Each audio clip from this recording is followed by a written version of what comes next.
बहुत शुक्रिया। तिजारती वक्फे के बाद मैं सनम एजाज हालात वाक़ात पे हमारी ख़ास नज़र शुरुआत करेंगे मुल्क के हालात से और मुल्क में नमूनों से। आपने मुल्क में कई नमूने देखे होंगे, लेकिन भारत देश में नमूनों की तादाद इतनी है कि आए रोज़ कोई न कोई नमूना कहीं से नज़र आ ही जाता है। नपुर शर्मा आपको याद होगी, और नपुर शर्मा ने रसूल अकरम सल्लल्लाहु अलैहि वसल्लम की शान में जो गुस्ताखी की, तो उसके बाद मुल्क को यानी हिंदुस्तान को दुनिया भर में कहीं न कहीं नुकसान से दो चार होना पड़ा और बैकफुट पे भी आना पड़ा। सऊदी और उसके साथ साथ अरब ममालिक, खलीजी ममालिक से जो तूफान तब बरपा हुआ, उसके बाद मुल्क में सरकार ने बाज़ाब्ता तौर ख़ास तौर पे बीजेपी ने नपुर शर्मा को पार्टी से अलहदा भी किया और उसके बाद मामला अदालत तक भी पहुंचा और मुअज़्ज़ज़ अदालत ने भी नपुर शर्मा को मुल्क के तय दुश्मनी बताए जाने का इल्ज़ाम या यूँ कहीं फटकार भी सुनाई और उसके बाद कहीं न कहीं नपुर को राहत तो मिली। लेकिन अभी नपुर शर्मा का मामला ठंडा हो ही रहा था कि एक और नमूना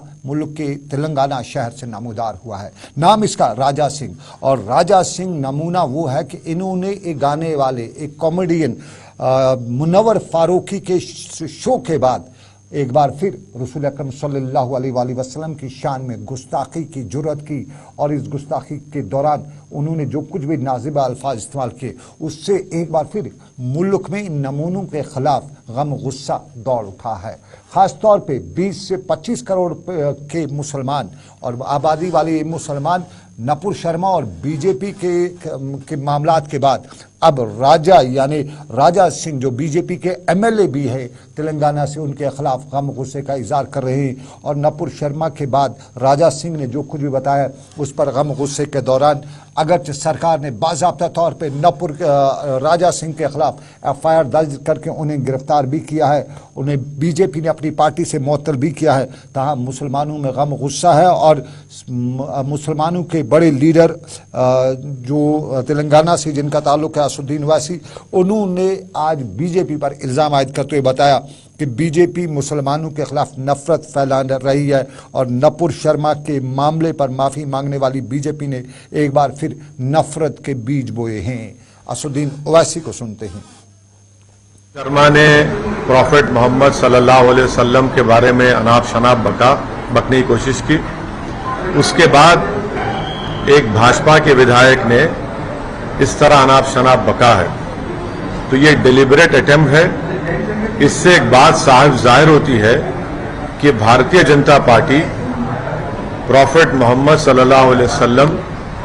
और मुसलमानों से नफरत करती है। इसीलिए आप देख रहे हैं कि वक्फे वक्फे से मुसलमानों को तकलीफ पहुंचाने के लिए, मुसलमानों को इश्तियाल दिलाने के लिए, प्रोवोक करने के लिए ये मुल्क में नमूने हैं मुसलमानों को इश्तियाल दिलाने की। ये नमूने बड़ी कोशिशें करें, लेकिन मुसलमानों की भी जिम्मेदारी है कि इश्तियाल में ना आए। इस तरह के नमूनों का इलाज सरकार कर रही है, करेगी भी, और उम्मीद है कि सरकार इस तरह नमूनों को लंबी जेल भी भेज देगी। माजी से लेकर हाल तक इस तरह के नमूनों की अच्छी खासी तादाद भी देखने को मिली है, लेकिन अब जो हुआ है इस पर गुस्सा है और गम गुस्से की लहर मुल्क में मुसलमानों में दौड़ पड़ी है। लेकिन आपको अब ज़रा जम्मू कश्मीर के हालात भी बताते चलें। जम्मू कश्मीर के हालात में लाइन ऑफ कंट्रोल और लाइन ऑफ कंट्रोल के राजौरी सेक्टर में आपको याद होगा पिछले हफ्ते अगस्त के पहले हफ्ते में मिलिटेंट अटैक फौजी कैंप पे हुआ था और उस अटैक में ज़ख्मी में से एक और ज़ख्मी आज ज़िंदगी की जंग हार बैठा है। इसी दौरान शब राजौरी के नौशहरा के पखरनी सेक्टर में दरअंदाजी की फौज का कहना है कि कोशिश को नाकाम बनाया गया, जिस दौरान 2 मिलिटेंट मारे गए हैं। जम्मू में फौज ने एक बयान में बताया है कि पखरनी के लाइन ऑफ कंट्रोल के नज़दीक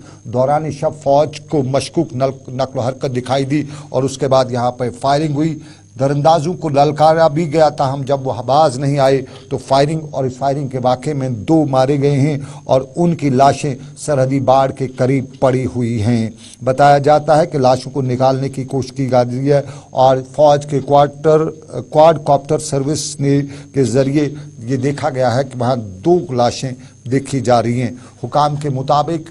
मिलिटेंटों का एग्रो लाइन ऑफ कंट्रोल में अंधेरे की आड़ में नौशेरा के लाम के गांव पखरनी से घुसने की कोशिश करा था, ताहम यहाँ पहले एक मिलिटेंट बारूदी सुरंग पर कदम रखने की वजह से धमाके में मारा गया और यहाँ जो बताया जाता है कि उसके बाद जब इलाके में नक्ल हरकत पर नज़र रखी जा रही थी और उस दौरान ये इन्फिल्ट्रेशन की कोशिश को नाकाम बनाया गया है। आपको बताते चले फौज ने इससे पहले भी दावा किया है कि इस सेक्टर में एक ताज़ा तरीन कोशिश के दौरान एक आला तरबियत याफ्ता लश्कर तैयबा के कमांडर की गिरफ्तारी हुई है और वो पाकिस्तानी फौज की इंटेलिजेंस यूनिट के लिए भी काम करता था। फौज ने उसे जख्मी हालत में गिरफ्तार किया है। ये दावा फौज का जम्मू के केरनी सेक्टर में दो मिलिटेंटों के मारे जाने की खबर। लेकिन आपको बताएं कि मिलिटेंट अटैक जो वहाँ पर हुआ था पिछले हफ्ते, उसमें एक और फौजी की मौत वाक़ हुई है और इधर पहलगाम में जो परसों फौजी गाड़ी का ITBP गाड़ी का जो हादसा हुआ था उसमें भी जख्मी, उसमें से एक और जख्मी जिंदगी की जंग हार बैठा है। लेकिन अब ज़रा जम्मू कश्मीर का मामला और जम्मू कश्मीर की सरकार मुलाजमीन के मामलात पर एक और बयान लेकर आई है और जम्मू कश्मीर में सरकार ने सरकारी मुलाजमीन के लिए इंतज़ामी मैनेजमेंट निज़ाम यानी AMS का निफाज अमल में लाया है और फाइनेंशियल कमिश्नर व एडिशनल चीफ सेक्रेटरी विवेक बदरवाज की जानिब से जारी एक सर्कुलर में बताया गया है कि GAD की तरफ से जम्मू कश्मीर के मरकज़ के ज़ेर इंतमाम इलाके में तमाम सरकारी मुलाजमीन के लिए इंतज़ामी मैनेजमेंट निफाज का अमल में लाया गया है और तमाम ड्राइंग एंड डिस्बर्सिंग ऑफिसर्स को तमाम सरकारी मुलाजमीन की इब्तदाई तकर्री के अहकामात की तस्दीक की अमल को शुरू करने का हुक्म दिया गया है और तमाम DOs को बताया गया है कि वो तस्दीक शुदा स्कैन सर्विस बुक यानी PDF फॉर्म में और उसको एडमिनिस्ट्रेटिव मैनेजमेंट सिस्टम पर जब बताया जाए अपलोड किया जाए और इस अमल को सर्कुलर के जारी होने की तारीख से 30 दिनों के अंदर मुकम्मल करना होगा। इधर आपको जम्मू कश्मीर में बताएं कि दौरान शब 4 झटके सुनाई दिए और ये चारों के 4 झटके जलजले के झटके थे और ये जम्मू खित्ते में कर दौरान शब देखने को मिले हैं। पिछले दौरान शब यानी रात 2 बजे से 6 घंटे के दौरान ये 4 झटके दिखाई दिए और इन 4 झटकों के दौरान पहला झटका कटरा के इलाके में सुबह 2:20 पर आया और बताया गया कि इसकी गहराई ज़मीन से 10 किलोमीटर के नीचे के थी। इसकी रेक्टर स्केल पर 2.6 रफ्तार थी और इसके फ़ौरन बाद दूसरा झटका जो है वो डोडा के इलाके में सुबह 3:21 पर आया और ये इसकी जो गहराई थी वो 5 किलोमीटर की गहराई थी और तीसरा झटका 2.8 की शिद्दत का झटका था और ये सुबह 3:44 पर उधमपुर से लगभग 30 किलोमीटर दूर न आया और ये 10 मील नीचे किलोमीटर की गहराई में था। चौथा झटका 2.9 का था और ये सुबह 8:03 पर आया और ये उधमपुर से 26 किलोमीटर के नॉर्थ में था और इसमें 5 किलोमीटर की गहराई थी। सुबह सुबह जम्मू, कटरा, उधमपुर इन इलाकों में भूचाल के ज़ोरदार झटके और इन झटकों से खौफ हिरास तो फैला, लेकिन खुशी यह है, अच्छी खबर यह है कि किसी जानी या माली नुकसान की कोई खबर नहीं है। बताते चलें सिस्मिक जोन 5 में जम्मू कश्मीर आता है और जम्मू कश्मीर को सबसे ज़्यादा रिस्क जोन भी जल्ज़लों के हवाले से कहा जाता है और कश्मीर को खित्ते इंडिया में या इस खित्ते में सबसे ज़्यादा जल्ज़लों का जो सेंटर है वो माना जाता है। ये जम्मू कश्मीर में दौरान शब 6 घंटों के दौरान 4 झटके और ये भूचाल के झटके, लेकिन खित्ते जम्मू में। लेकिन आपको बताएं जम्मू से ही दूसरी खबर है और जम्मू में आज रूबिया सईद अगवा मामला था और रूबिया सईद के अगवा मामले में आज पेशी भी थी और यासीन मलिक जो जम्मू कश्मीर में के लीडर भी हैं, ममनूआ JKLF के लीडर हैं, उन्हें अदालत के सामने आज पेश होना था और इस मामले में उन्होंने पहले अदालत से दरख्वास्त की थी कि उन्हें बराह रास्त वहाँ पे हाजिर किया जाए, ताहम उन्हें इसकी इजाज़त नहीं मिली। लेकिन इस मामले में दूसरा मामला रूबिया सईद का था, मरहूम मुफ्ती मोहम्मद सईद की बेटी, और उन्हें भी आज पेश होना था, ताहम वो आज पेश नहीं हुई और इस मामले पर मुअज़्ज़ज़ अदालत ने उन्हें अगली पेशी यानी 21 सितंबर को यहाँ पेश होने के अहकामात जारी किए हैं और उसके लिए उन्हें वारंट भी जारी किया है। Matter was listed in high court and the court summoned Rubiya Said because she was supposed to be present for cross-examination today but she did not come. Available warrants have been issued against her to appear on the next date, which is 21st of September now.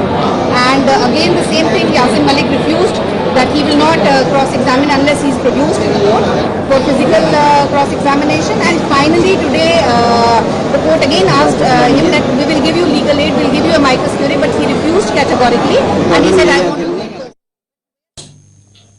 चलिए जरा सरकार की बात भी बताते हैं। जम्मू कश्मीर की सरकार बता रही है कि नामुमकिन को मुमकिन बनाने के लिए सरकार हर मुमकिन कोशिश करी है। और श्रीनगर के इंडोर स्टेडियम में आज जम्मू कश्मीर के लेफ्टिनेंट गवर्नर मनोज सिन्हा ने एक तकरीब के दौरान बताया कि जम्मू कश्मीर में नौजवानों को एक नई जहद देने के लिए सरकार भरपूर इकदाम उठा रही है। इंडोर स्टेडियम श्रीनगर में 28वें master national table tennis championship की इफ्ताही तकरीब के मौके पर अपने खिताब में मनोज सिन्हा ने बताया कि जो लोग खेलों की सरगर्मियों में टैलेंट रखते हैं, सरकार उन्हें अपनी सलाहियतों और हुनर को दिखाने का हर मुमकिन मौका फराहम कर रही है। उन्होंने कहा कि Jammu Kashmir sports council and youth service and sports department Jammu Kashmir में नौजवानों तक पहुंचने और उन्हें एक प्लेटफॉर्म फराहम करने की हर मुमकिन कोशिश कर रहा है ताकि खेलों के मैदान में जम्मू कश्मीर और पूरे मुल्क का सर फख्र से बुलंद हो सके। मनोज सिन्हा ने बताया कि वाटर स्पोर्ट्स हो, क्रिकेट हो, फुटबॉल हो, वुशु हो, टेबल टेनिस हो, हॉकी हो या दूसरे खेल,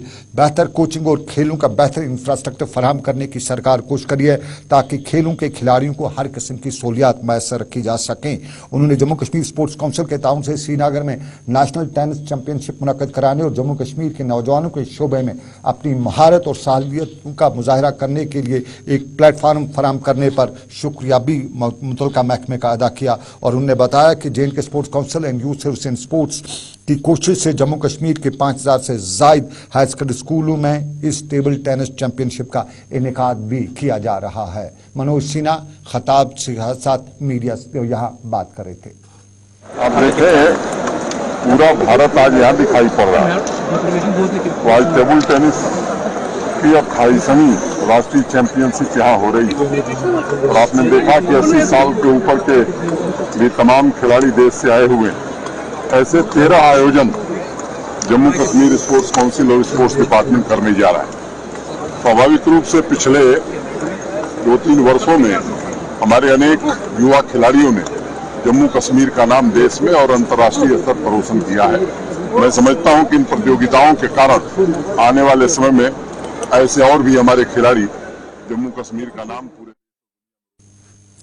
चलिए, ये तामीर तरक्की का हाल अहवाल जम्मू कश्मीर के लेफ्टिनेंट गवर्नर मनोज सिन्हा ने श्रीनगर के इंडोर स्टेडियम में आज अपनी तकरीब के बाद मीडिया से खिताब करते हुए बताया कि हर मुमकिन कोशिश की जाएगी। और आपको बताएं, सियासत में पांव जमाने की कोशिशें भी की जा रही हैं। आप जानते होंगे नज़ीर अहमद यत्तू से आप वाकिफ होंगे। श्रीनगर के बडगाम के इलाके का रहने वाला नज़ीर अहमद यत्तू और अब टोपी बदल चुके हैं। नज़ीर अहमद यत्तू पहले पीडीपी में थे, पीडीपी के बाद उन्होंने अपनी पार्टी में शमूलियत इख्तियार की और पिछले दिनों ही अपनी पार्टी से निकल जाने के बाद आज वो टोपी पहनाए हुए थे और टोपी पहनाते हुए वो श्रीनगर के प्रेस कॉलोनी के आसपास और दूसरे बाजारों में पर्चे बांट रहे थे। ये किसी इम्तिहान के पर्चे, किसी का इश्तिहार नहीं था, बल्कि ये आम आदमी पार्टी का इश्तिहार था, क्योंकि टोपी से ही साफ लग रहा था कि टोपी आम आदमी पार्टी की यानी अरविंद केजरीवाल की पार्टी की पहनी हुई है। और नज़ीर अहमद यत्तू अरविंद केजरीवाल की आम आदमी पार्टी को श्रीनगर में आवाम में मकबूल कराने की भरपूर कोशिश करते हुए आवाम से मिल रहे थे और अपनी पार्टी का मंशूर भी आवाम तक पहुंचा रहे हैं। नज़ीर अहमद यत्तू बडगाम के चाडूरा के इलाके से ताल्लुक़ रखने वाले और माजी में भी सुर्खियों में रहे कई मामलात को लेके और उन मामलात में 5 अगस्त के बाद कश्मीर का झंडा उठाकर और उसके बाद थाने की हवा खाने वाले नज़ीर अहमद यत्तू श्रीनगर की प्रेस कॉलोनी के आसपास और दुकानों और दूसरे बाजारों में भी घूमते फिरते नजर आए और लोगों को आम आदमी पार्टी का मंशूर बताते हुए सुर्खी बटोर भी रहे थे। देखिए, हासिल ये करना हम चाहते हैं, जो आपको पता है कि मैंने दिल्ली में ज्वाइन किया है आम आदमी पार्टी से। मुझे जो लग रहा है, जो कश्मीर के लोग जो दलदल में है, यहाँ के नौजवान जो दलदल में है, यहाँ की डेवलपमेंट जो है वो तो मुझे नहीं लग रहा है डेवलपमेंट सही मानों में हो रही है। तो इसलिए मैंने आम आदमी से हाथ बढ़ाया, उनको हाथ बढ़ाया कि जो हमारा ट्रस्ट डिपॉजिट है हिंदुस्तान और हमारे दरमियान, और वो स्विट्जरलैंड बनाना चाहते हैं जम्मू कश्मीर को, स्पेशली कश्मीर को। और यहाँ का जो टूरिज्म डिपार्टमेंट है, यहाँ का जो टूरिज्म डिपार्टमेंट जो है, या यहाँ का तालीमी निज़ाम जो है, अस्पतालों का जो है, ये तो सारा कुछ वो बदलने वाले हैं। तो इस सिलसिले में आज मैंने पहली ये मुहिम शुरू की नज़ीर यतू ने, चूंकि मैंने वहाँ 2 दिन पहले दिल्ली में ज्वाइन किया है, तो मैं ये दे रहा हूँ कि इनका प्रोग्राम पढ़िए, इनका देखिए और लोगों में बांट रहा हूँ। तो ये मेरा पहला था, तो हर डिस्ट्रिक्ट में मुझे जाना है। तो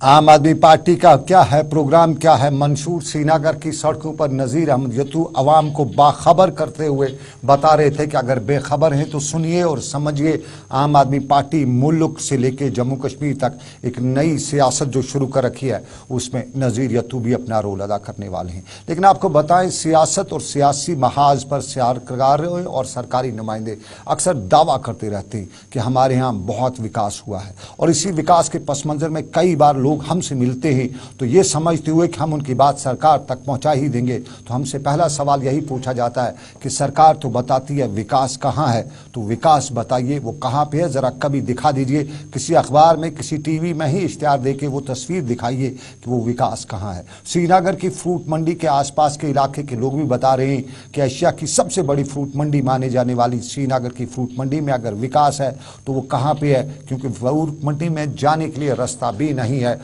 वहाँ का रास्ता तोरा बोरा के खंडरात जैसी कहानी पेश करता है, और उसकी अक्कासी हम अक्सर दिखाते रहते हैं। आज अक्कासी ना दिखाएं, आज सरकार को बताएं कि कितने महकमों में गिरा पड़ा जो श्रीनगर का फ्रूट मंडी का इलाका है, उसमें विकास अगर कहीं मिल गए तो हमें भी बताइएगा, इनाम मिलेगा उसको जो वहाँ पे बता दे कि विकास हुआ है। लेकिन हम विकास की बात करें तो सरकार भी, सियासतदान भी, खासतौर पे अपोजिशन के मेंबरान भी इन दिनों सरकार के विकास पर सवाल उठाते हैं। महबूबा मुफ्ती का आपको ट्वीट दिखाते हैं, ये बता रही है सरकार की कथनी और करनी का, कहती है फ़र्क है। महबूबा मुफ्ती का ये ट्वीट, और ये ट्वीट साफ बयान करता है जो श्रीनगर में लगातार यहाँ मुजाहरे हो रहे हैं प्रेस कॉलोनी में, और इसमें FA हैं, इसमें जल शक्ति के जूनियर इंजीनियर्स हैं, इसमें दूसरे बहुत से लोग जो हैं नौजवान हैं, जो एस्पिरेंट्स हैं, जो उम्मीद लगाए हुए सरकार से कि हमें रोज़गार मिलेगा, और उस रोज़गार के बाद सरकार उन सभी मामलात पर किस तरह से उनके साथ बकौल महबूबा मुफ्ती के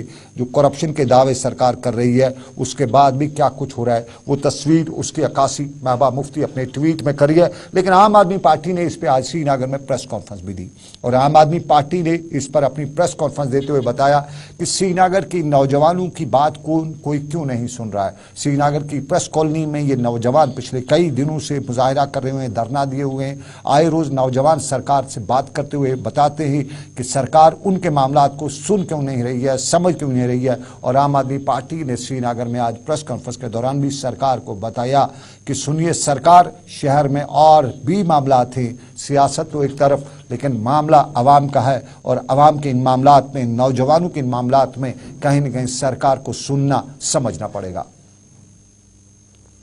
जो वोकेशनल ट्रेनर्स पिछले कई महीनों से प्रोटेस्ट पर बैठे हुए हैं, सड़क पर बैठे हुए हैं, खैर वो अकेले नहीं है जो प्रोटेस्ट पर बैठे हुए हैं। हमारे FAA के जो एस्पायरेंट्स है, जो सिलेक्टेड कैंडिडेट्स थे उसके,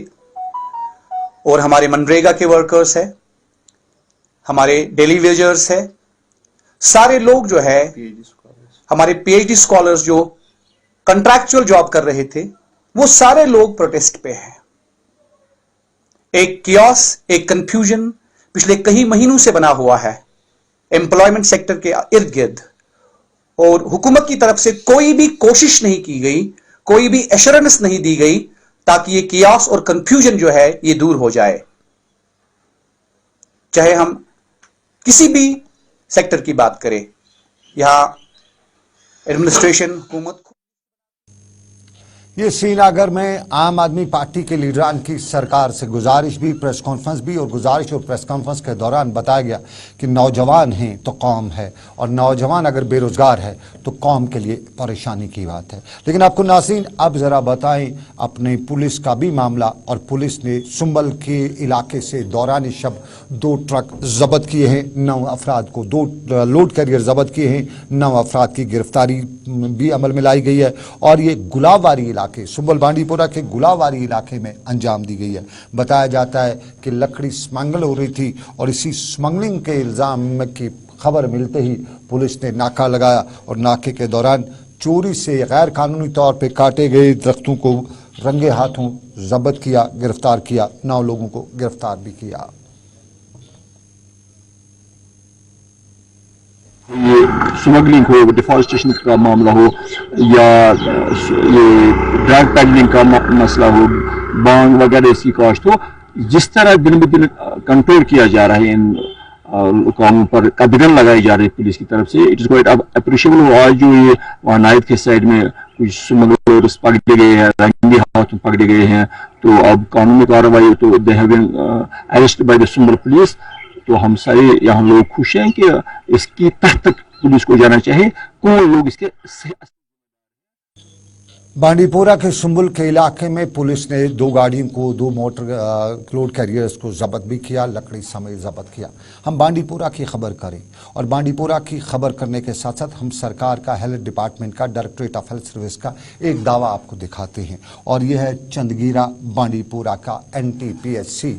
और NTPHC बड़ा अस्पताल होता है, इमारत और आसपास का इन्वायरमेंट शानदार, लेकिन दरवाजे पे 4 लोग खड़े कुछ और कहानी बता रहे। इन्होंने दरवाजे को ताला नहीं लगाया है, ये ताला महकमे सेहत के मुलाजमीन ने लगाया है, और ये ताला बहुत पहले लगा है। NTPH में 12 के करीब मुलाजिम हैं, लेकिन कोई यहाँ आता नहीं है। ये चंदगीरा बांडीपोरा के इलाके की NTPHC है, और 1 माह से यहाँ इन लोगों ने बताया कि वो ईमान से कस्में खा रहे थे कि यहाँ से 1 माह से उन्होंने न डॉक्टर को देखा, न किसी पैरामेडिक्स को, कोई नहीं आया। और यहाँ पे आपको बताते चलें, हमारा शोबा सेहत बड़े दावे करता है, इंफ्रास्ट्रक्चर की भी बातें करता है, और ये भी कहता है कि यहाँ तो सब कुछ ठीक ठाक है, चंगा बल्ला है। तो चंगा बल्ला कैसा है, ये चंदगीरा के बांडीपोरा के NTPHC की कहानी और वहाँ के लोगों की ज़बानी। ये पतिम 3 वरी बना अक्सर बेशतर मे योर मुलजिम कहें वस अकिस नफरस कि तुम पान ती वुचान ये कुलुक लगित रेत गो ये कुलुक किथे बड़ बंद तो बहुत मोतबान अपील कर चान चैनल सह आला हकम तक वात DC बांडीपोरा तक मैसेज वात चान जरिए या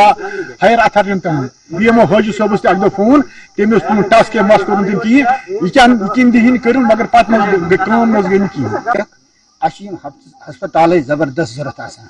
वक्त वक्त जमींदार आसान यप वसान खसान मतलब ये दोपहर 12 बजे के आज की तस्वीर है। ना आज होली थी, ना दिवाली थी, ना छुट्टी थी, तो 12 बजे तक इस अस्पताल में कोई नहीं था। हमारे डायरेक्टरेट ऑफ हेल्थ सर्विसेज दावा करते हैं। डायरेक्टर साहब बहुत कुछ बोलते रहते हैं, लेकिन ज़मीनी हकाइक ये आपको तस्वीर में दिखाई दिया, और ज़मीनी हकाइक हम तालीम के मैदान पर भी दिखाते हैं। हम तालीम के मैदान पर आज आपको चार शरीफ के साईदवारा स्कूल की कहानी भी बताते हैं, और इस स्कूल को देखने के बाद आप खुद अंदाज़ा कीजिए कि स्कूल से पढ़कर जवान होने वाले बच्चे कितना ज़िंदगी में आगे बढ़ पाएंगे। ये स्कूल जो है किराए की बिल्डिंग में है। नई बिल्डिंग सरकार ने बनाई थी, लेकिन वो बिल्डिंग बहुत साल हुए उस पर कोई काम नहीं किया गया, और उसके बाद तस्वीर आपके सामने है उस बिल्डिंग को किस लिए इस्तेमाल किया जा रहा है। ये नई बिल्डिंग है, इस पर बड़ी रकम भी सरकार ने खर्च की है, और फिर यहाँ पे ज़मीन का मामला भी है। तब ज़मीन दी गई थी और ज़मीन के बदले में नौकरी फराहम करने का बताया वादा किया गया था, लेकिन ज़मीन से लेके दूसरे मामला कुछ हुआ नहीं। और फिर आज की तस्वीर ये आपके सामने है, और फिर इन तस्वीर के बाद हम महकमे तालीम के मामला पर भी सवाल उठाते हुए पूछ रहे हैं, बता रहे हैं कि क्या इस कौम को ऐसी तालीम की ज़रूरत है, या इस कौम को वो तालीम की ज़रूरत है जिस तालीम से हम फ़ख्र कर सकें कौम पे, हम फ़ख्र कर सकें अपने बच्चों पे। क्योंकि अच्छा इन्वायरमेंट, अच्छा इंफ्रास्ट्रक्चर अगर नहीं होगा तो हमारी तालीम बच्चों को अच्छी नहीं होगी। लेकिन सब कुछ होते हुए भी कुछ मामूली अड़चनों को जब पार नहीं किया जाता है तो उसके बाद कहा जाता है तौबा मेरी तौबा, हाय तौबा। मोहम्मद हाशिम मीर, सनाब मोहम्मद आसम मीर, रोजान सनी दारवन। 2010 मौका जमीन अजूर स्कूल जमीन दूत अकिस लफ्जस पे तहसीन मुलजिम या दिमो मुआवजा पे बिल्डिंग कर तैयार पे त्रुक अतनसै कहें तो फैसले कर वनकस रेंटेड बिल्डिंग चलान सो किराए पे ना कह मुआवजा ना मुलाजमत बिल्डिंग तबाह वनकस। चलिए, ये एक पहलू जिंदगी का, लेकिन हमारी फ्रूट इंडस्ट्री भी दुनिया भर में मशहूर है और फ्रूट इंडस्ट्री के हवाले से हम बताते रहते हैं कि अक्सर हमारी फ्रूट इंडस्ट्री को कहीं न कहीं कुछ मसाइब का सामना करना पड़ता है। हमारी फ्रूट इंडस्ट्री का मुकाबला अब दुनिया के बड़े बड़े मुल्कों से किया जाता है और उन मुल्कों के से जो फ्रूट इंपोर्ट किया जा रहा है उस पर सब्सिडी भी कुछ लोग कहते हैं दी जा रही है और उसको बढ़ावा करने की कोशिश भी की जा रही है। लेकिन जम्मू कश्मीर की फ्रूट इंडस्ट्री के हवाले से अक्सर बताया जाता है कि जम्मू कश्मीर की फ्रूट इंडस्ट्री के हवाले से सरकार की मुस्बत पॉलिसी न होने की वजह से अब कश्मीर की फ्रूट इंडस्ट्री भी दम तोड़ रही है। हम अनंतनाग की फ्रूट मंडी का आपको हाल अहवाल दिखाते हैं। यहाँ सब किस्म के फ्रूट पहुंच चुके हैं, लेकिन बाहर की मंडियों में पहुंचाने से पहले यहाँ फ्रूट से जुड़ा ताजिर ये बता रहा है कि सरकार ने तो अब जीएसटी और बढ़ा दिया है और अब फ्रूट इंडस्ट्री पे जो जीएसटी बढ़ा दिया है तो साफ जाहिर है मुकाबला बैन अवी सतह के मयार का, और उसके बाद जब कीमतें और कीमतों से लेकर दूसरे मामलात पर जम्मू कश्मीर का फ्रूट जब बैन अवी बाजार में या मुल्क के बाजार में पहुंचेगा तो बैन अवी सतह का मयार और उस मयार के साथ साथ बैन अवी सतह के फ्रूट को दी जाने वाली जो मुराद हैं उसके मुकाबले में टाइम फिश ही साबित होगा। और इसी चीज़ को लेकर किसान परेशान है कि बड़ा खर्चा किया, उम्मीद थी कि इकॉनमी को फ़ायदा मिलेगा, घर चलेगा, लेकिन उसके बाद सरकार का जीएसटी का मामला और उस जीएसटी के मामले की वजह से अब इंतज़ार है सरकार कहीं न कहीं नजर करम नजर इनायत कर दे। वारिया मुश्किल सैनिस मालस खास रेटा दिवान कह तो अमिस सड़ा तंग वुन पुई बना 500 द्रजर पेट मन द्रजर गसान तो अस तीज बराबरी दिवान कि मेहनत लगन बराबरी दिवान कहें वो गुजर कर यह सैनिस मालस गोस मकूल कमत यून गि परेशान जिम्मेदार तरीफो गोस परेशान ग खास कर बाप अमिस गो नुकसान आबिद है। मैं शालीमार का रहने वाला हूँ। जो इस पिछले साल जो पहले काफ़ी हाई रेट्स थी और जो एंड सीजन आ गया तो काफ़ी ज़्यादा डाउन हो गया, उससे काफ़ी ज़्यादा ये इंडस्ट्री मुतासिर हुई। हमारी फ्रूट इंडस्ट्री कभी सड़क की वजह से मुतासिर हो जाती है, कभी हमारी शाहराह बंद हो जाती है तो कभी शाहराह पर खड़ी कुदरती और इंसानी रुकावटें हमारी फ्रूट इंडस्ट्री को बहुत नुकसान पहुंचाती रहती हैं। अक्सर इस शाहराह पर चलने वाले ड्राइवर हजरात ये भी इल्ज़ाम लगाते हैं कि नाकों और टोल पोस्टों पर जम्मू कश्मीर से गुजरने वाली गाड़ियों को रोका जाता है और कई दिनों तक रोके जाने के बाद जब वो मंडी में पहुँचती हैं तो कीमत भी बड़ी होती है, फ्रूट भी सड़ा होता है और कुल मिला के जम्मू कश्मीर की फ्रूट इंडस्ट्री को नुकसान पहुँचता है। उन सभी मामलात को हमने अक्सर सरकार के सामने तो रखा है, लेकिन अब जीएसटी के मामले पर भी जम्मू कश्मीर के किसानों की दाद फरियाद यही है कि आखिर कब सरकार उनकी सुनेगी। लेकिन बताएं, देख रहे थे आप जेके स्पेशल सनम के साथ। फिलहाल इतना ही आज के प्रोग्राम से। मुझे दीजिए इजाजत इस वादे के साथ कि रब्बे कायनात की मर्जी, फिर करेंगे आपसे मुलाकात। रखिएगा अपना ख्याल। अल्लाह आपका मेरा सबका निगहबान हो। अल्लाह हाफिज।